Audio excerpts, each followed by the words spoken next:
Hai, Assalamualaikum. Salam sejahtera.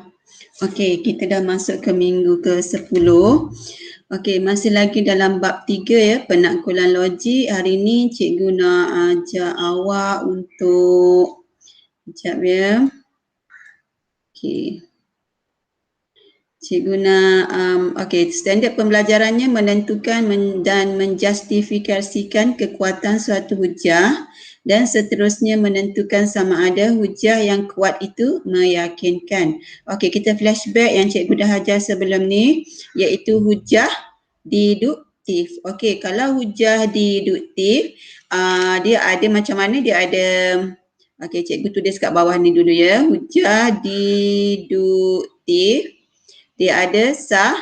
Sah ini apabila dia memenuhi mematuhi bentuk 1, bentuk 2 dan bentuk 3 dalam hujah. So bentuk ini awak boleh rujuk balik dalam buku teks awak ya. Bentuk 1 tu dia dekat premis 1 dia ada perkataan semua. Bentuk 2 dia ada jika maka, tetapi dekat premis 2 dengan kesimpulannya adalah benar. Bentuk 3 dekat premis 1 dia jika maka, tapi dekat premis 2 dengan kesimpulan dia akan jadi tidak benar. Okey. Okey, dia ada sah dan tidak sah. Okey, kalau tidak sah ni dia tidak memenuhi bentuk 1, bentuk 2 dan bentuk 3 lah. Okey. Dan sah dan tidak sah ini dia ada munasabah dan tidak munasabah. Okey, munasabah dan tidak munasabah. Munasabah ini apabila premis 1, premis 2 dengan kesimpulannya adalah benar. Dia benar. Dia boleh jadi hujah deduktif ni boleh jadi sah dan munasabah, dan boleh jadi sah tidak munasabah. Okey, dan juga hujah deduktif boleh jadi tidak sah dan munasabah ataupun tidak sah, tidak munasabah.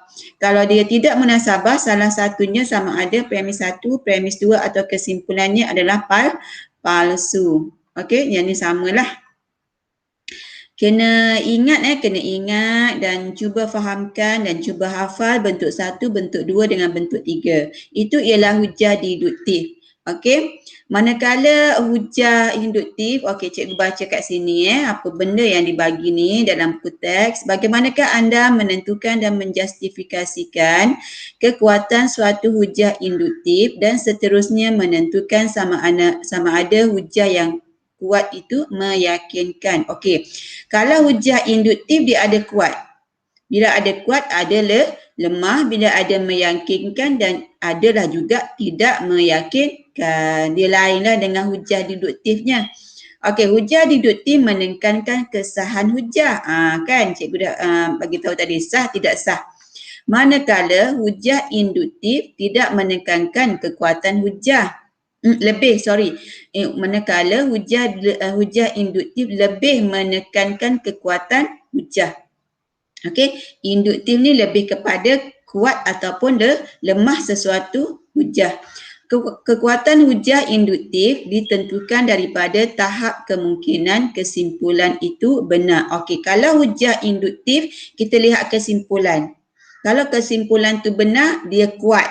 Kalau kesimpulan tu palsu, dia adalah lemah. Okey, cikgu ulang lagi sekali. Kekuatan hujah induktif ditentukan daripada tahap kemungkinan kesimpulan itu benar dengan andaian bahawa semua premis adalah benar. Okey, kalau kesimpulan tu benar, kita andaikan semua premis yang diberi adalah benar. Sesuatu hujah itu meyakinkan atau tidak perlu dibincangkan berdasarkan kebenaran premis dan kesimpulannya. Okey, kalau meyakinkan ke atau tidak meyakinkan tu kita kena cek balik dekat premis dengan kesimpulan, benar ke palsu. Okey, kena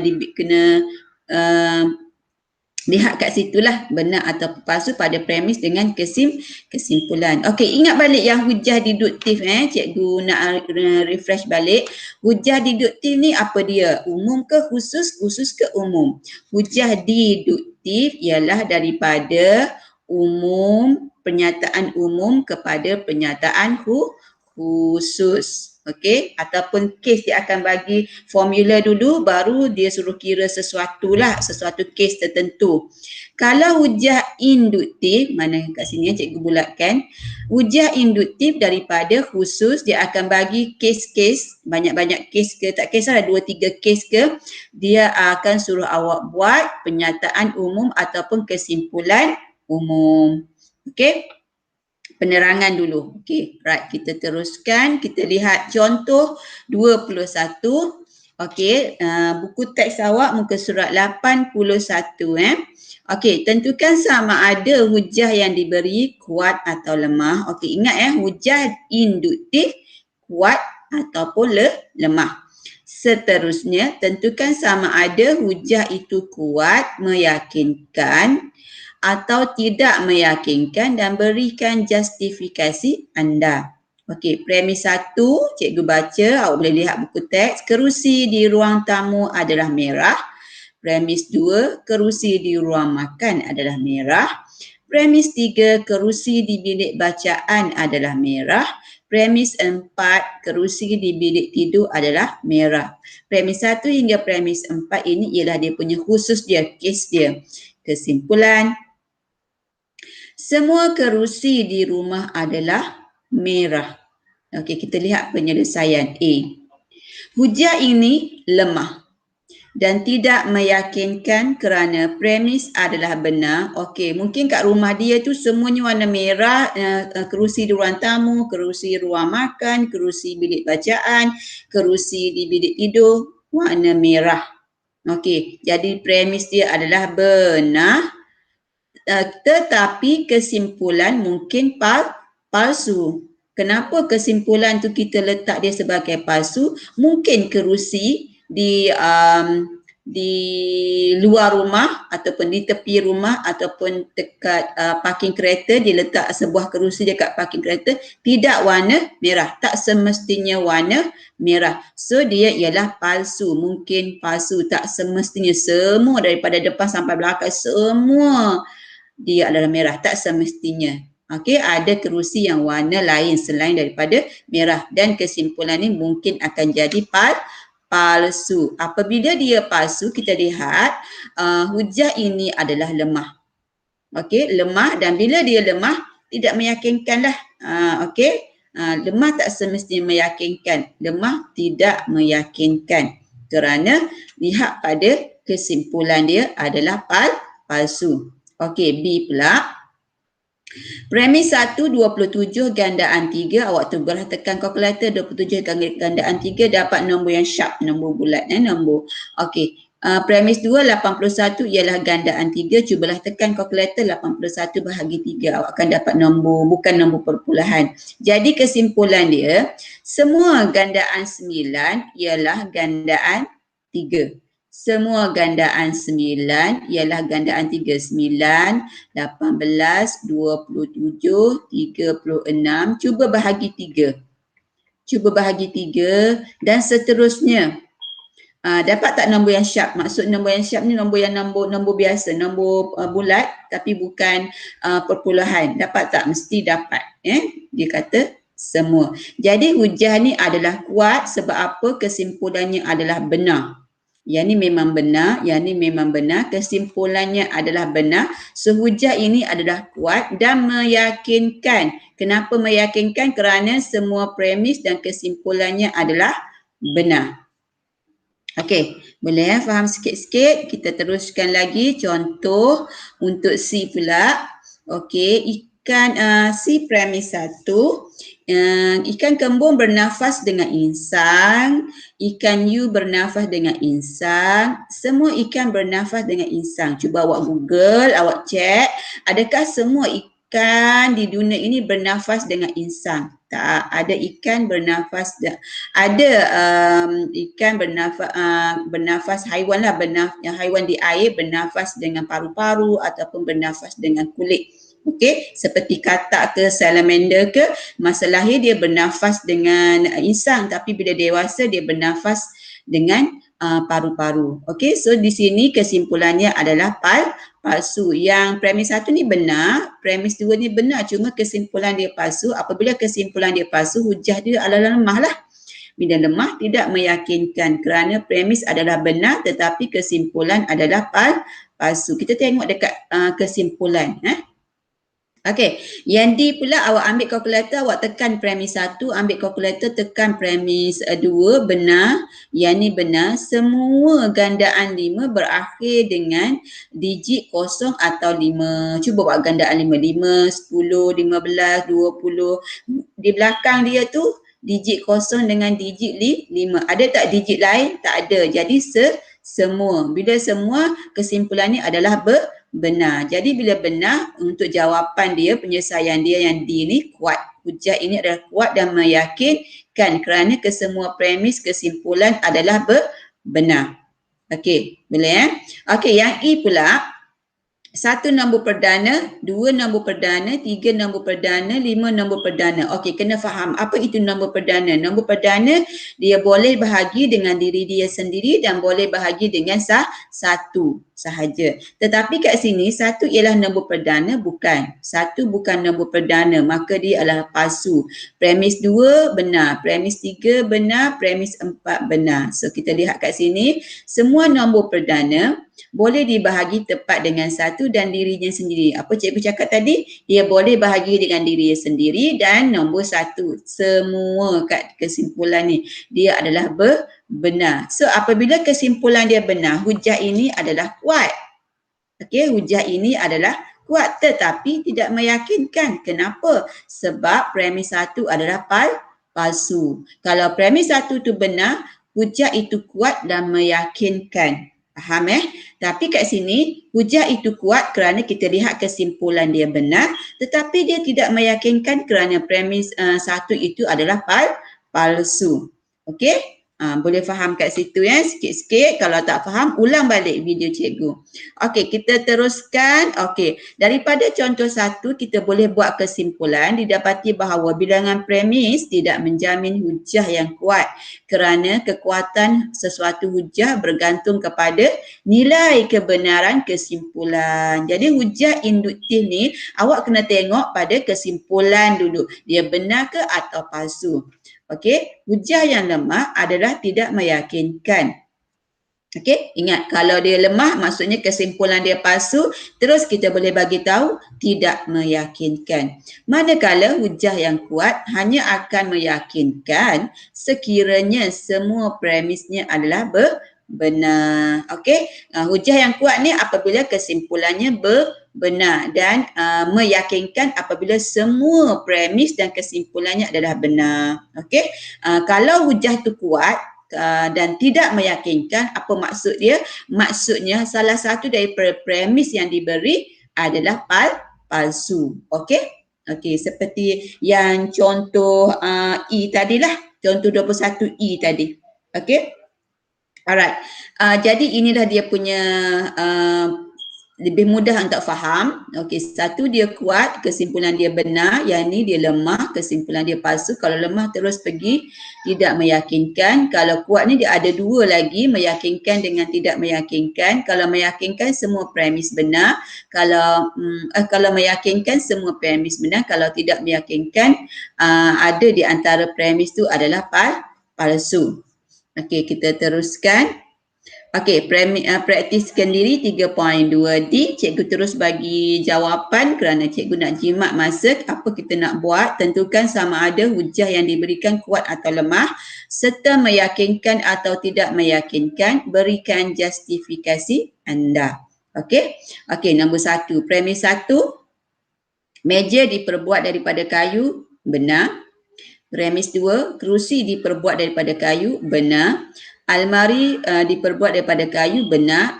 Premis 3. Dan kesimpulan diletak semua perabot diperbuat daripada kayu. Okey, semua perabot diperbuat daripada kayu. Kerusi, meja, almari, dia kata diperbuat daripada kayu. Adakah semua? diperbuat daripada kayu? Tidak. Kesimpulannya adalah palsu. Kenapa? Ada kerusi diperbuat daripada plastik. Ada contoh-contoh perabot lain mungkin ada yang diperbuat daripada PVC ke. Okey, inovasi dah kat sini. Okey, yang banyaknya kita nampak diperbuat daripada plastik. Okey, jadi kat sini hujahnya adalah lemah dan tidak meyakinkan. Okey, kenapa tidak meyakinkan? Kerana kesimpulan mungkin palsu. Palsulah, tak semua yang diperbuat daripada kayu. Berdasarkan dari kesimpulan, bukan semua perabot diperbuat daripada kayu. Itu justifikasinya. Berikan justifikasi anda, itulah justifikasinya. Bukan semua. Okey, bukan semua yang perabot diperbuat daripada kayu. Okey, boleh? Okey, seterusnya soalan nombor 2. Premis 1, K kuasa 5 bracket kuasa 2. Jadi 5 darab 2 jadi K kuasa 10. Benar. K kuasa 8 bracket kuasa 2. 8 darab 2 jadi 16. Benar. Okey, benar. So kesimpulan dia K kuasa M bracket N, maka K kuasa MN. MN ni darab lah. M darab dengan N, itu maksud dia. So benarlah. Jadi apabila kesimpulannya benar, hujahnya adalah kuat dan meyakinkan kerana mematuhi hukum indeks. Apa itu hukum indeks kat sini? Apabila semuanya adalah benar. Premis 1 benar, premis 2 benar dan kesimpulannya juga adalah benar. Okey. Alright, kita teruskan soalan nombor 3. Masih lagi soalan nak menentukan hujah tu kuat atau lemah. Kita lihat. 2 kuasa 3 boleh, ni premis 1 2 kuasa 3 boleh dibahagi tepat dengan 4. 2 kuasa 3 berapa? Tekan kalkulator, dapat 8. Adakah 8 boleh bahagi 4? Ya, boleh, dapat 2. Okey, benar. Okey. 2 kuasa 5 berapa? 2 kuasa 5 ni 2 kuasa 5 25. Okey, 25. 2 darab 2 darab 2 darab 2 darab 2. Cikgu tak ada kalkulator kat sini. 4 darab 4. So berapa? 2 kuasa 5 berapa? 32 je. Bukan 25. Okey. 4 darab 4 16. So darab dengan 2 32. Okey. 32. 2 kuasa 5 ni ialah 32. Okey. Kalau cikgu salah betulkan sebab tak ada kalkulator dekat cikgu kat sini. Okey, 32 boleh dibahagi tepat dengan 4. Adakah 32 boleh bahagi tepat dengan 4? Ya, boleh. Okey, boleh. Benar, awak ambillah kalkulator. 32 boleh bahagi tepat dengan 4. Okey.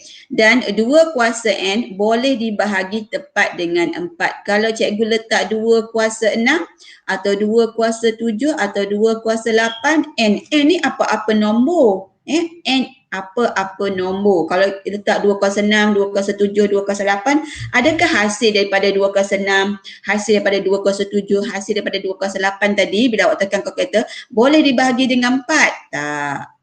Tak semuanya. Awak cubalah. Okey. Jadi kesimpulan kat sini adalah palsu.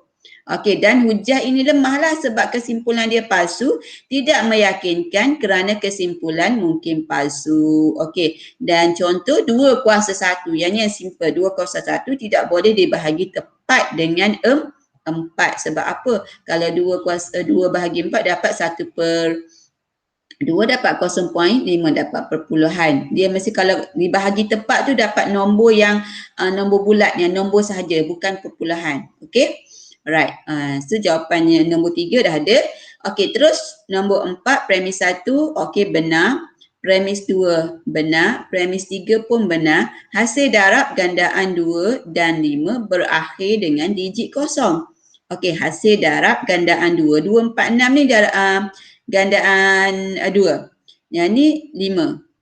2, 4, 6, 8, 10, 12, 14. Kalau kita darab dengan 5 berakhir dengan kosong. Ya, benar. Benar. Cubalah kalau 12 darab 5. Hasil dia tu belakang tu ada digit kosong. Okey, benar. So hujah ini adalah kuat sebab kesimpulannya benar dan meyakinkan sebab semuanya adalah benar. Okey? Okey, kita teruskan untuk slide yang terakhir. Okey, nombor 5, 24 ialah gandaan 6, okey, benar. Cubalah tekan 6, 12, 18, 24, okey. 36 gandaan 6, benar. 40 ialah gandaan 6, cubalah tekan 40 bahagi 6, mesti awak dapat perpuluhan. So dia adalah palsu. Palsu. Jadi, semua gandaan 6 ialah nombor genap. Okey, 6, 12, 18, 24 lagi, 24, 30, 36, lagi 36, 52. Adakah semua tu nombor genap? Ya. Kesimpulan kat sini adalah benar. Semua gandaan 6 ialah nombor genap. Benar. So apabila dia benar, hujah ini dikatakan kuat, hujah kuat. Okey, tetapi tidak meyakinkan kenapa? Kerana premis 3 adalah palsu. Sebab 40 bukan gandaan bagi 6. So dia kuat tapi tidak meyakinkan. Sebab premis 3 tu palsu. Okey, nombor 6. Okey, last. Tikus mempunyai 4 kaki. Kucing mempunyai 4 kaki. Okey, benar. Benar. Kuda mempunyai 4 kaki. Benar. Tapi dia kata kesimpulan semua haiwan mempunyai 4 kaki. Palsu. Okey, palsu. Tak semua haiwan, bukan semua haiwan mempunyai 4 kaki. Sehujah ini adalah lemah dan tidak meyakinkan kerana kesimpulan mungkin palsu. Kita kena tulis kesimpulan mungkin palsu, bukan dia kesimpulan adalah palsu. Mungkin palsu. Okey, contoh ayam adalah haiwan tetapi ayam berkaki 2. Okey, itulah justifikasinya. Okey, harap semua pelajar boleh faham dan boleh study ya. Kalau tak faham, buka balik video cikgu. Terima kasih.